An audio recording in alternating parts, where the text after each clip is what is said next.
ہے نقیب انقلاب الطاف الطاف.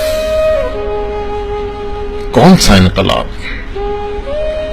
وہ انقلاب جس کی ابتدا بانیہ پاکستان کی آرام گاہ پر پاکستان کے پرچم کو شعلوں کی نظر کر کے ہوئی اور جس کی انتہا مرد آباد کے نعروں سے کی جا رہی ہے.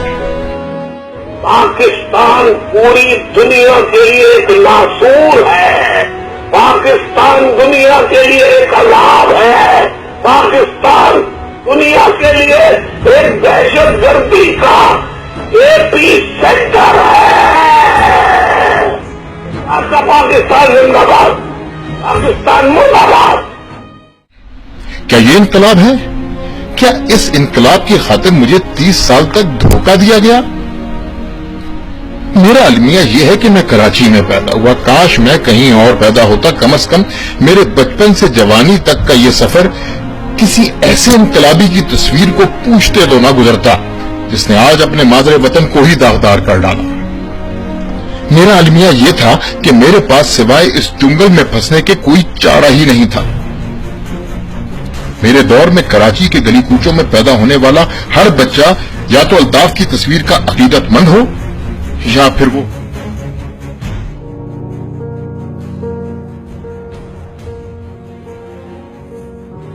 جمعرات 16 ستمبر 2010 لندن کے ایجورڈ ٹیوب اسٹیشن کے سی سی ٹی وی کیمروں پر ایم کیو ایم کے رکن عمران فاروق کو اسٹیشن سے نکلتے ہوئے دیکھا گیا.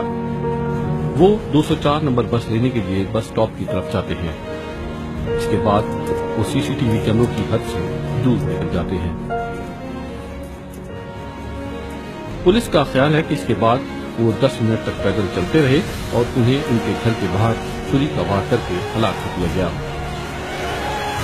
تیسرا تو کوئی راستہ ہی نہیں تھا. میرا المیہ یہ ہے کہ لوگ مجھ سے جواب مانگتے ہیں. اگر میں سچا ہوں تو ووٹ کیوں دیتا ہوں اس کو؟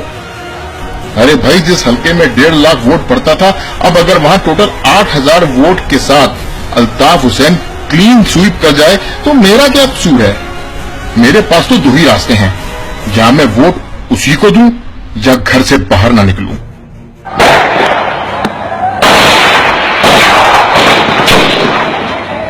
میں نے دوسرا راستہ چنا. مجھے کیا معلوم تھا کہ جس کو میں اپنا قبلہ و کعبہ مان چکا ہوں وہ تو بھارت کا داؤد ابراہیم نکلا.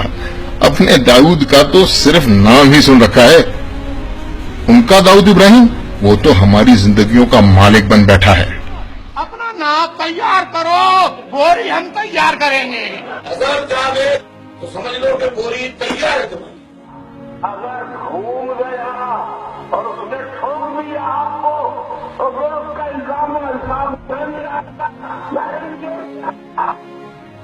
وہ تمہارے باپ کا پیٹ پھاڑ کر. پولیس ان کی تقاریر کا تجزیہ کر رہی ہے کہ آیا یہ قانون کی خلاف ورزی کے زمرے میں آتی ہیں.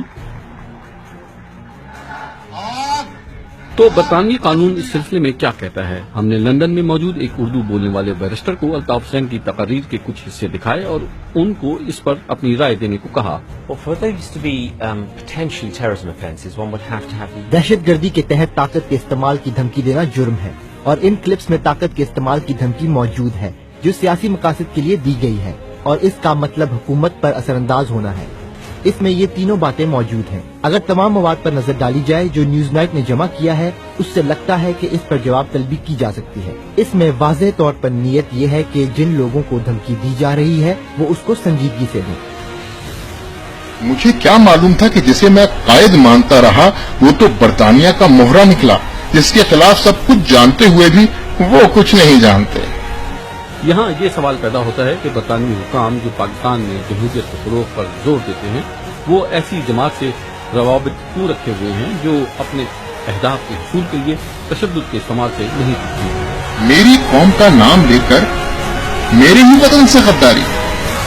میں تمہیں کیسے سمجھاؤں کہ میں نے تو برطانیہ صرف نقشے پر ہی دیکھا ہے اور میری قوم تو کراچی میں بستی ہے. پھر